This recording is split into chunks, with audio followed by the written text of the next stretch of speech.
Hello, everybody, and welcome to Attendance Bias. I am your host, Brian Weinstein. Welcome back to our Phish 2026 Summer Tour Venue Preview, where we preview each venue on Phish's upcoming summer tour. Last time, we opened the series by visiting an arena we haven't seen in quite a long time, the Kohl Center in Madison, Wisconsin. Today, we are going to preview an amphitheater that is embedded in Phish lore to the point where it almost seems like we're describing a family reunion. Deer Creek Amphitheater in Noblesville, Indiana. The mere mention of the words Deer Creek, the Ruoff Music Center, elicits dozens, if not hundreds, of memories and anecdotes in the Phish universe. The band has been playing the venue for just a shade over 31 years, yet there's plenty to preview and review. Luckily, today's guest, Ben Karle, has seen Deer Creek change from an amphitheater in the middle of cornfields to the centerpiece of a suburb, complete with its own downtown, since the venue opened in 1989. There's plenty to debate whether the growth of Deer Creek or the town of Noblesville that's grown up around it over the past 37 years is for the better or worse. But in today's episode, Ben and I simply review the venue's history, remember stories from Phish's illustrious past shows at the Creek, whether it's Moby Dick or Soul Planet, and he also offers his opinions on the best and the not so best parts of seeing a show at the classic venue. So whether you're staying at Sleepy Bear Campground or a downtown Airbnb, let's join Ben Karle to get ready for a 3-spot on July 10th, 11th, and 12th at Deer Creek in Noblesville, Indiana. Ben, welcome to Attendance Bias. How are you? Doing great. Thanks for having me. I love the show. Thank you. I love having people come on to tell me about venues. And for this summer tour, this Phish summer tour, we are on our way to the second venue of the summer, the ultimate Deer Creek. And when I was listing my itinerary for the recording of this series, I got intimidated by 2 venues. One was Madison Square Garden, because, good Lord, how do you summarize Madison Square Garden, let alone Phish's history, in 45 minutes? But Deer Creek is just as imposing. It seems like Deer Creek is a title that is embedded in Phish history and, to a larger degree, in music history, live music history. So we're going to do our best to give a fan's perspective of what it's like to see a show there. Phish is playing there July 10th, 11th, and 12th this year. Are you ready for this? Oh, I'm super excited to get back to Deer Creek and for the opportunity to talk about it. It's one of my favorite venues ever. So, then you're the right person for the job. I have never been to Deer Creek. It's one of my bucket list, checklist, whatever you want to call it, venues. This and Alpine Valley are probably my 2 biggest ones because they're the ones that I've heard about the most. And there's a few smaller ones, but let's stay focused on Deer Creek. So Ben, what is your history with Deer Creek? Like, how close are you to the venue? How far are you? Did you grow up going there? When you hear Deer Creek, what comes to mind?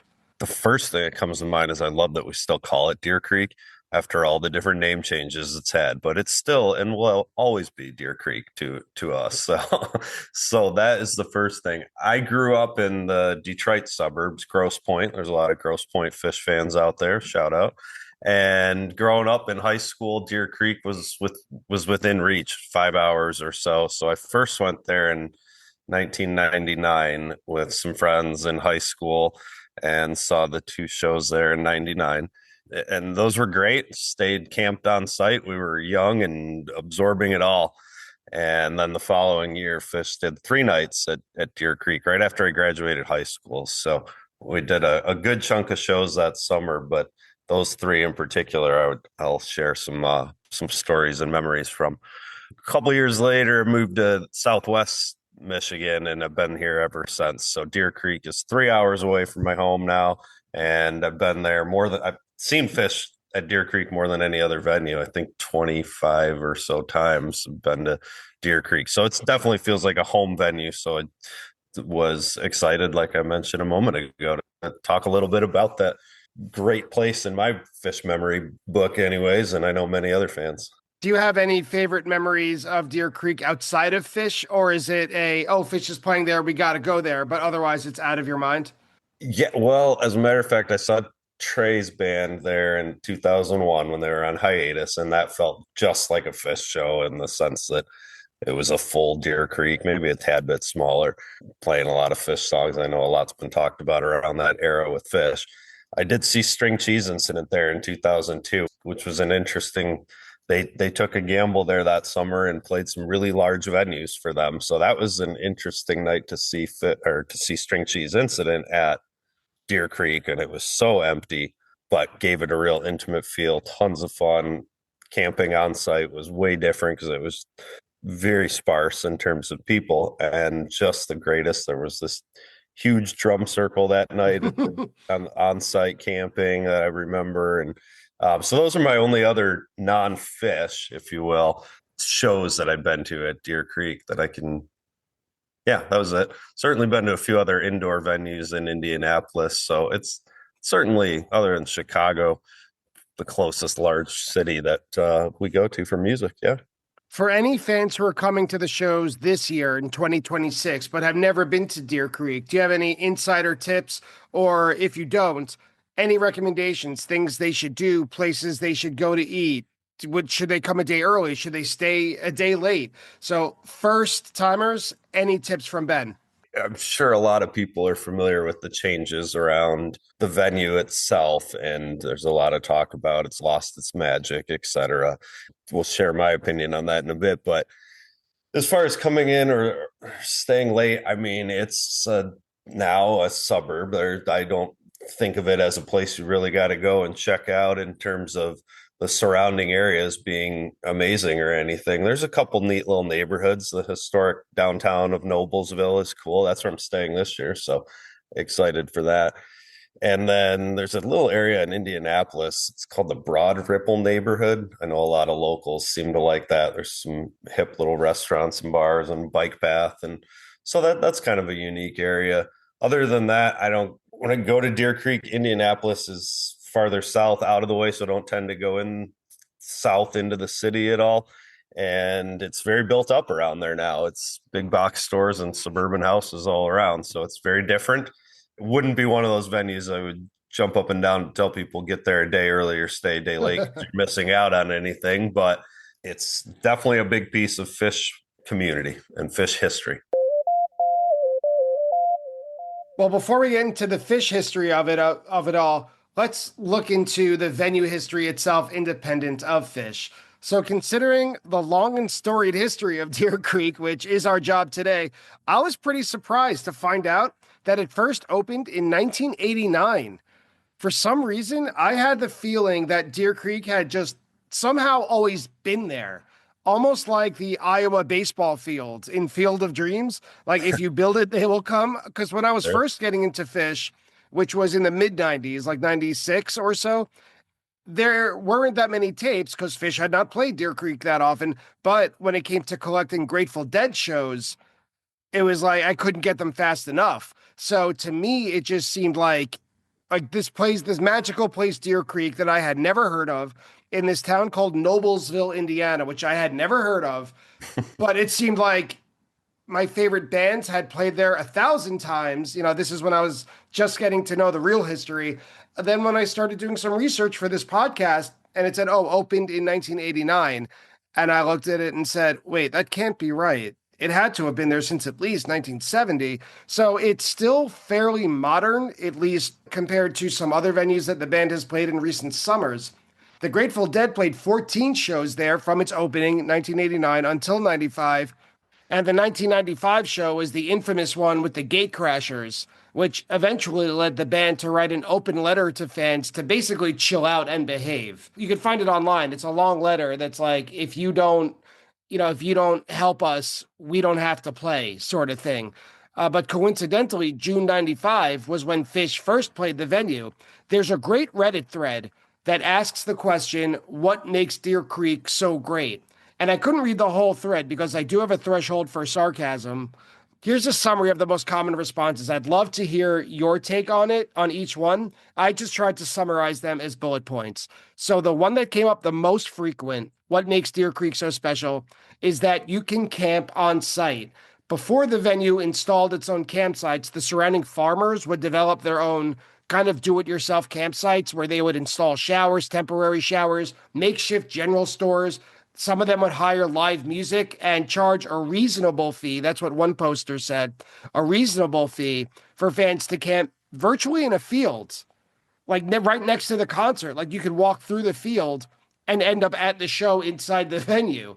It gave any given year's run kind of a festival atmosphere. And my first thought was, oh, this sounds like the Gorge. But this time it's in a Midwestern cornfield, not a Pacific Northwest river gorge.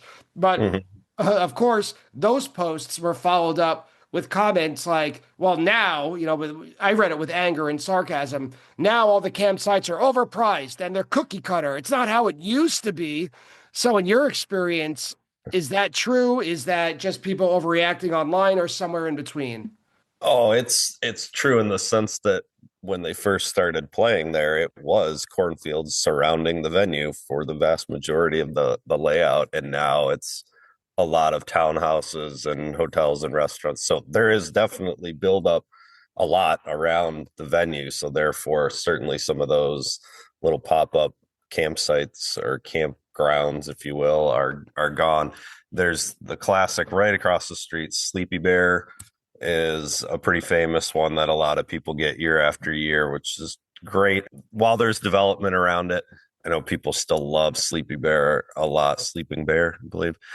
The on-site camping itself certainly has changed, and there's not as many people who camp on site anymore nearly as there used to be. You can get a site there, no problem, or it's not a site, it's just an open field or direct. It's very expensive, hence why myself and I'm assuming others have gone other directions the last few visits or so, but it's still awesome to walk over there to the campgrounds. They do still have the makeshift showers and all that jazz, but it's a very different feel now. Far fewer people camp, and there are fewer campgrounds around the venue itself in the neighborhoods. Those things you heard about there being so many pop-up campsites when Phish is in town, totally right on. There were tons everywhere, and that was just so fun for so many fans from 95 when they started until, in my opinion, people started staying off site more and more, maybe around the 2011-12 time period. It seemed to have kind of tapered off quite a bit there, but on-site camping's still available, and it's a great experience. It is expensive, but I think a lot of people have looked at it like, if I'm going to pay that much, I'll get a roof over my head kind of thing, and be indoors and have a shower and all that jazz. So, well, I'm curious, just by the math you were just giving me about when you've been to Deer Creek, aside from Phish, and how old you were and when you graduated high school and college, I imagine that we're just about the same age. So at this point, if you had your druthers and money was not an issue, right? If it were all things being equal, are you still into camping on site? Or even if you could afford it and everything was available to you, would you still rather get a hotel room? I still love the feel of camping on site. It's super fun. Like you mentioned, it's kind of a festival atmosphere. I don't drink anymore, which has been a great change in my life, but that certainly factored in when I was younger of not wanting to drive after a show. So, that piece, like you mentioned, the Gorge, I've camped there before as well. And there is that festival type vibe. However, those are hardly even a close comparison, the Gorge to Deer Creek 2026. It's a very different feel around the venue, but yeah, highly recommend the camping piece. And now there's, of course, tons of hotels and Airbnbs around as well. And they've really done a nice job, in my opinion, getting people in and out of the parking lots at Deer Creek now, as opposed to it being kind of funneled in. But that happens when you're doing a lot of construction and putting big box stores all over. They have to have more roundabouts, et cetera. But that's pretty efficient as far as getting in and out. I know there's a big Uber line and et cetera now, so that helps for people as well that want to be driven to and from the shows. So another piece that a lot of the Reddit posts said what makes Deer Creek so special was that the venue has, this is a quote, an enormous lawn with an estimated capacity of 25,000, which results in a huge shakedown, right? We're out of the quote now, but the enormous lawn is where it starts. It results in a huge shakedown street. And with multi-night runs, it also leads again to a festival atmosphere. It's one of the kind of, and I use this phrase in quotes, everyone gets in venues where it seems impossible to sell out. Even if it does on paper, it's never hard to find a ticket if you put in even a little effort. And in addition, from what I can tell, the lawn seems comfortable, question mark, and like generally provides good sight lines if you're not all the way to one of the sides, like if you're not one of the last people to get in. One person, this is a quote, one poster on Reddit said, quote, a better, less steep version of Alpine Valley. What do you think about the lawn and just the general accessibility of going to a show at Deer Creek?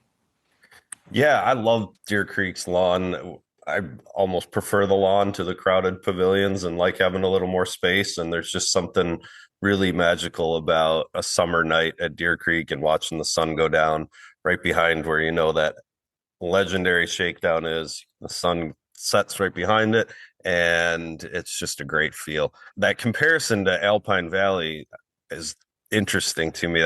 That's another one of my closest venues in terms of proximity and having been there quite a bit. I don't view those two venues as apples to apples at all. They both have a very different feel. Sure, large lawn, but Alpine Valley's lawn is much bigger and different. Yeah, I definitely recommend the Deer Creek lawn. And as far as getting in, other than a few exceptions, 2004, that was my girlfriend at the time, now wife, her first shows. We had just kind of met a few months prior, and I was super excited to take her to a Phish show. And of course, that was 2004, and tickets were hard for every venue. Sure. I did that run or that tour, and Deer Creek was no exception there. So we were able to get her a ticket somehow. And other than that, and maybe 2000, there were a couple times. Actually, that's a pretty funny show, that infamous 2000 run where they did 3 nights. And one of my favorite shows a lot of people talk about is the 7-Eleven 2000 Moby Dick show, where they played Moby Dick in and out for most of the second set.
And during that show, they were in quite a mood as far as talking to the audience quite a bit.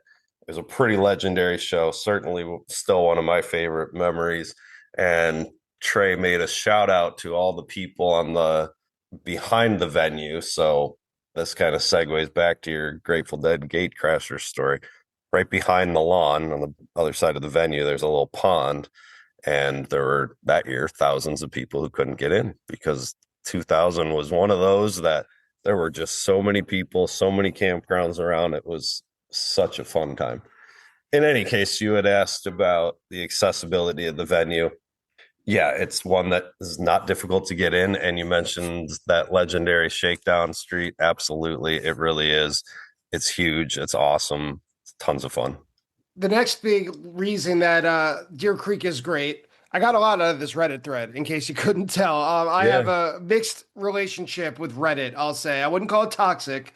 Like I said, I have a threshold for sarcasm, but at the same time, there are a lot of earnest responses.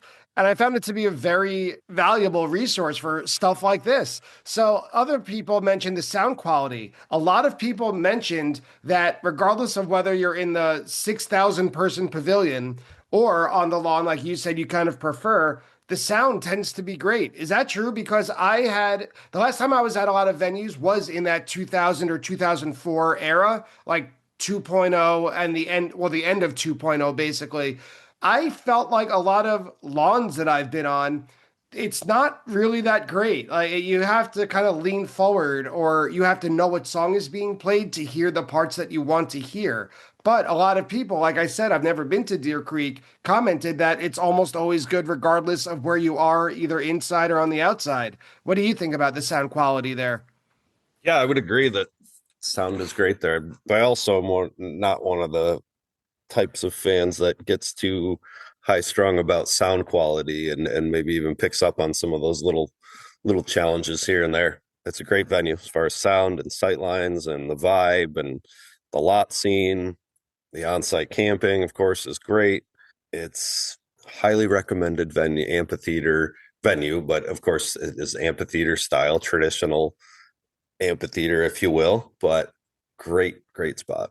A lot of people also mentioned that the staff is very friendly, although it was kind of mixed when people when people said the staff that lets you in and out of the venue, like the security, let's say. But everyone kind of agreed that once you're in, that it's a great experience, and virtually everyone who works there is friendly and hassle free, which could make all the difference at a Phish show, right? Do you generally agree with that assessment that once you're in, the staff is generally good to the fans? Yeah, I would definitely agree. Having been there quite a bit, never had an issue personally or had friends that have had issues or really heard much about it. It's not one of those, I'm almost surprised to hear that in a way because it's not a venue I think of as a large police presence or security, etc. They're one of the few venues that continues to allow a really large shakedown street. And I really appreciate that because I don't know how long that'll last, but it's part of the scene that's unique. So, yeah, I have had nothing but great experiences with staff there for the vast majority of my experiences. There's certainly, I would say, certainly an increase in nitrous after the shows now, which I highly dislike and think that it, in my own opinion, is a detriment to the scene and is not a good thing for our scene in general. So I think that maybe has played a factor to some degree in terms of police presence, although I've never really seen them doing anything about it. So not sure on that one. I think that could be said for most venues. Yeah. Yeah, maybe just a few that take some action, but I agree with you on all counts there. And the last part that was kind of hard for me to define, or at least to summarize, that everyone loves Deer Creek. Why is Deer Creek so great? No one used this word, but a phrase that kind of came up is it's Phish at Deer Creek.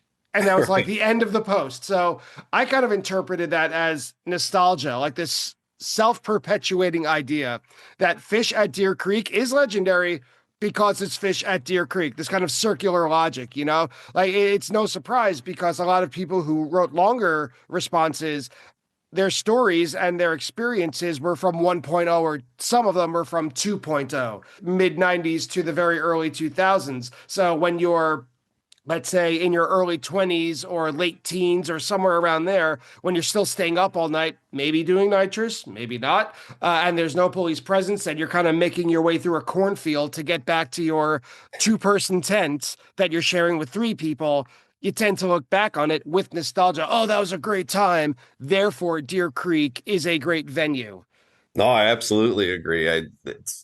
It's fun to even be talking about Deer Creek throughout this because it just makes me very excited to get back there and excited to think about these memories. It is definitely a venue, I think, for a lot of us that, like you just said, Phish at Deer Creek is pretty darn great. Sure, the surrounding area has changed a bit, but it's still got that magic, in my opinion. It's a don't miss venue and scene, and the shows are always great, of course. And Phish seems to love Deer Creek. They keep coming back. Of note, maybe in the last few years, they've been playing fewer outdoor venues in the summer, but continue to come back to Deer Creek as an outdoor venue, which I hope means something positive for their experience there as well still. Well, let's take a look at that Phish history. So at the time of this recording, leading up to the 2026 summer tour, Phish has played Deer Creek 32 times. The first time that we mentioned a little earlier, I said the summer of 95, the date was June 19th, 1995, which would be their last single show at the venue all the way until their comeback tour in 2009. So if you were going to Deer Creek, you would see them at least twice, for the most part, unless you were at the very beginning of 3.0 or kind of right in the heart of 1.0. After 1995, the band would return on an almost annual schedule every summer. So I can't read every single night. That would take up too much time. But they played twice in August in 96, twice in August in 97, twice in August in 98. Before I continue, how should people dress? Is it brutally hot in Noblesville, Indiana? Yeah, as a matter of fact, that one year they put out some kind of a warning. I feel like that was 2016 or something about heat, and a lot of people skipped it. I think it was the show right after Wrigley Field one year when it was brutally hot. But yeah, it's Midwest summertime, so sure, it can be warm, but there've also been some pretty epic thunderstorms during Phish shows too there, which are fond or distinct memories of. Fondness in a way that it added to the storytelling. I was talking to my wife earlier about this podcast, and that was one of her memories too, one of the wild storms. But yeah, it can be hot. It's Midwest in the summer, but so something to keep in mind, because we're right there in the heart of July this coming summer. So they've played 2 dates in each August, 96, 97, 98, 2 dates in July in 1999, their first 3-night run that Ben mentioned a little earlier, July 10th, 11th, and 12th in the year 2000, before they went on hiatus that fall. They played 3 nights in the first year of 2.0, right? July 21st, 22nd, 23rd, 2003.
Nights in 2004 that Ben mentioned earlier.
When they came back in 2009, they played one night in June 19th.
Then they were back to the kind of every other year-ish. They were kind of a little more sporadic in 3.0. So they played 2 dates, August 12th and 13th in 2010, 2 dates in June in 2012, 1 date in 2016, June 26th, another 3-night rager in August 6th, 7th, and 8th in 2021. We're getting a lot more closer to the present, June 3rd, 4th, and 5th, 2022. And most recently, it's been 2 years, August 2nd, 3rd, and 4th, 2024.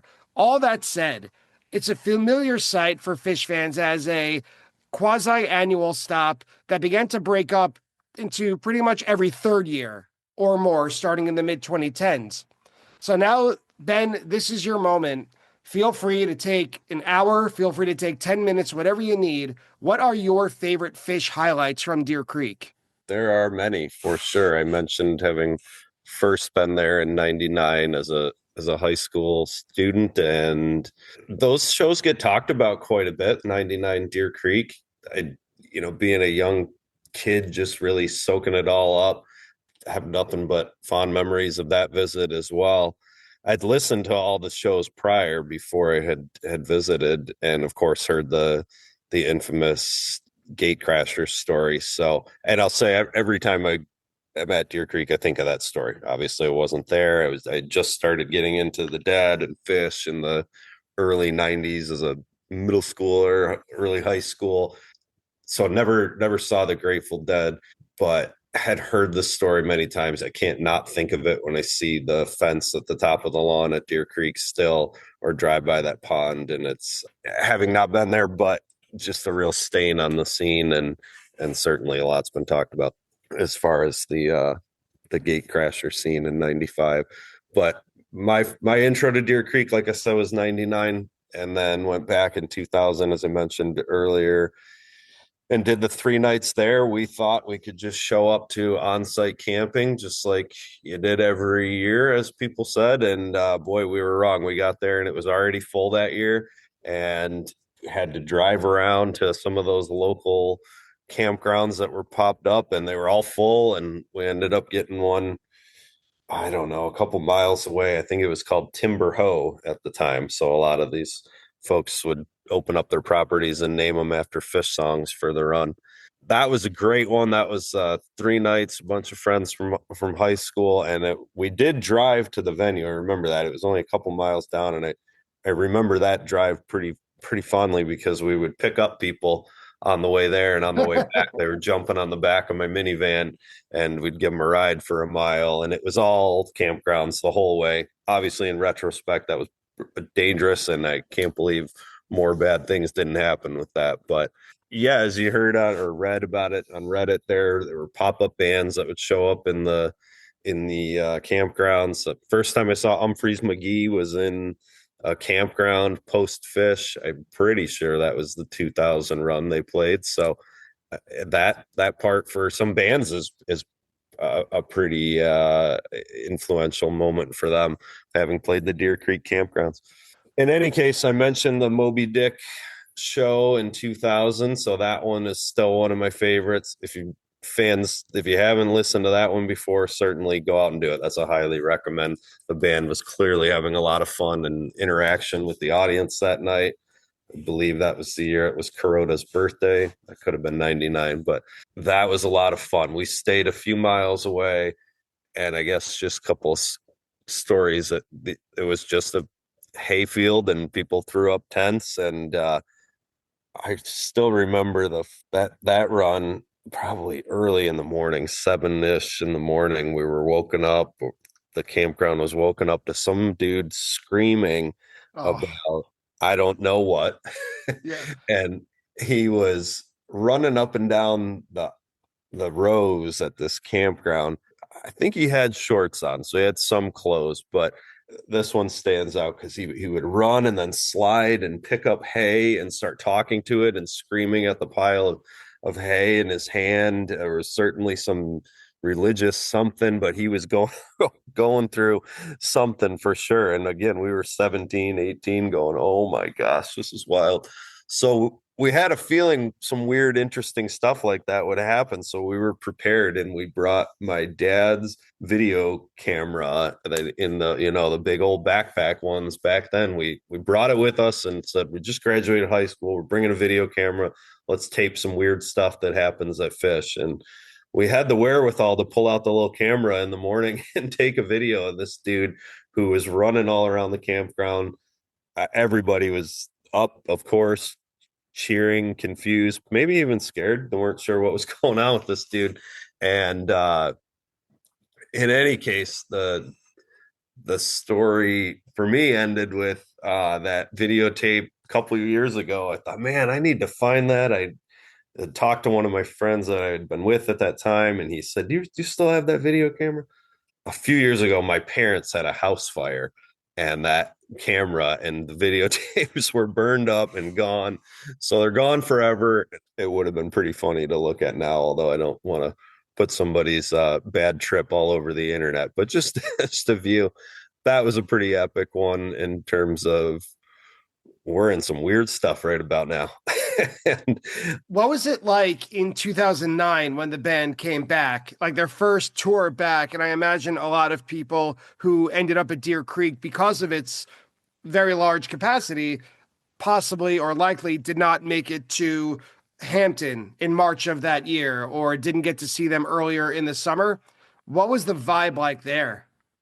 yeah, super exciting. I'm pretty sure that was the night that there was a pretty bad thunderstorm. So I think that was very different for me. I'm assuming a lot of other fans because it was only one night, which was very different. So there were far fewer people camping, and I believe they were headed up to Alpine Valley after that year in 2009. So sure, there was that big time excitement. Of course, every show was sold out that summer, which ended up not being a big deal to get in, but of course it was super exciting. I had seen some shows that first leg, so it wasn't my first back, but it was a great time. That was, again, a pretty big storm that night. I remember a lot of us jumping into empty concession stand areas inside the venue or bathrooms, just trying to hide from the storm that they had warned us about, or somebody knew about.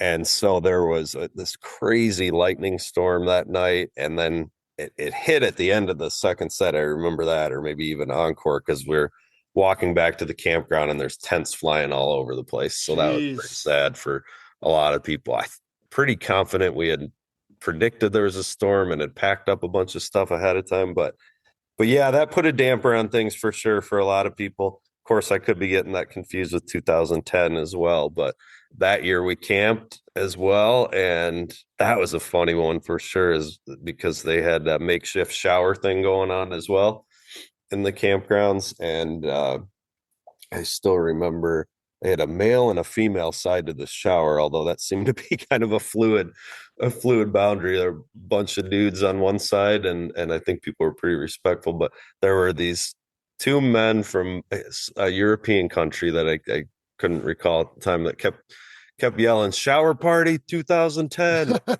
They were in there for a long time having a good old time, and that was a pretty funny scene. However, I remember that night, or that story, a bunch of us were just cracking up. It was one of those Phish mornings at the campground, and there was a big old pile of human shit right outside the shop.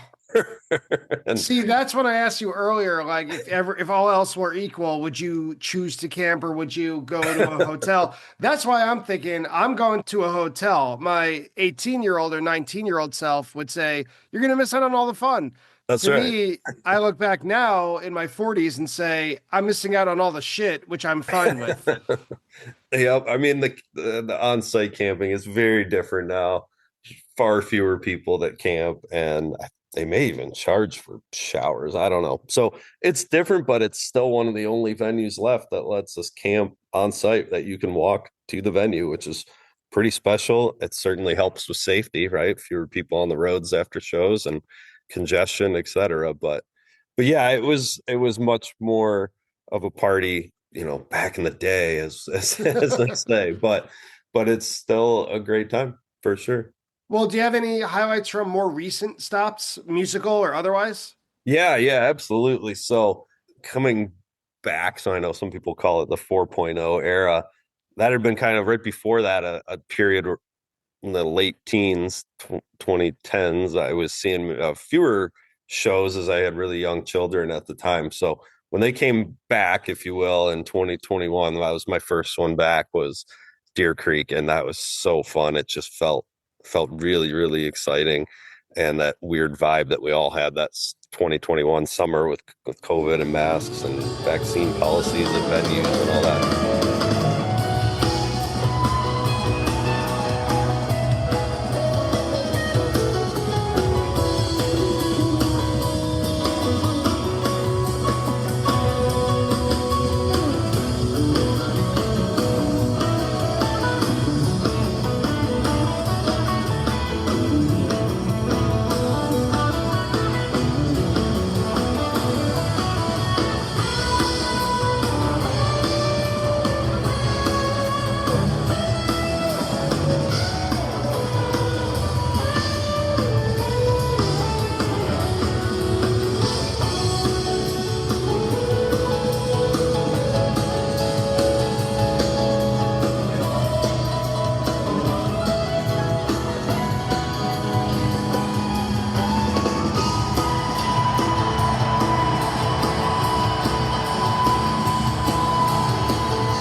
Most recent shows with the monster, I would call it the Ghost Planet. There was a 5-song second set and 24. That was the Sunday show. That was like I said, 5-song, I believe, second set. Cool little intro to Ghost to open the second set. Long Ghost, 30 some minutes, I believe, and then right into Soul Planet, which was really, really fun.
And so that one definitely stands out. The year prior, they did a really big sand.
That one certainly stands out as well. So recently, as in the last few runs that they've done at Deer Creek, they've certainly left us with some memories. Last question. Since you've seen it all from the late 90s all the way to as recent as 2024, do you see any vestiges of the before times, before Deer Creek became, and these were not your words, but kind of homogenized, before the big box stores came in, before I guess the housing was built up around there? When you go back there, do you kind of have I guess like a slide or a filter that goes over your eyes and you see the old one with like the recent look of it kind of superimposed over it? Or is there still anything that can take you all the way back to 1999? Every time I'm there, I think of how great it is. And sure, it's changed the development around there, but putting into perspective, we're seeing our favorite band in an outdoor amphitheater in the summer with a huge shakedown and accessible for a lot of people to get in. It's for me, nothing but fond, excellent memories. Highly recommend the venue. I still get that excitement every time. Sure, it's a little bit of the yeah, but back in the old days kind of feel, but as I mentioned a few times, they still let us put up a large shakedown street and people can get in, and it's a great venue. Pavilion and lawn are both great. And the fact that they have that on-site camping is an added bonus as well for a lot of people. So no, I get it. How people say it's changed. It certainly has. And we're getting to see Phish this summer. So Ben, thank you so much for coming on and giving the audience, giving me a little bit of a heads up of what to expect at Deer Creek, in addition to a little bit of Phish history at Deer Creek, whatever you want to call it. Ruoff Center, right, is what Ticketmaster or whatever the naming rights are. It's still Deer Creek. It will always be Deer Creek. So Ben, again, I appreciate your time, your knowledge, and your stories to tell everyone about what Deer Creek is like. Thanks for the opportunity and for all you're doing with this podcast and our community. It's a really special podcast and appreciate all your efforts. And I hope you get to Deer Creek someday, hopefully this summer, but certainly keep it on the list. It's a great time. And again, I had a lot of fun talking about it. And that's the final word for Deer Creek 2026. Now we get a travel day to make the long journey to a venue that's brand new, at least for Phish, the End Market Arena in Savannah, Georgia. But that's for next week. I'd like to thank Ben Karle for joining me today, Phish.in for the recording used in today's episode, and of course the Mockingbird Foundation for everything they do to support children's music education. If you enjoy Attendance Bias, please support the show. You can visit www.buymeacoffee.com/attendance bias and donating anything you can.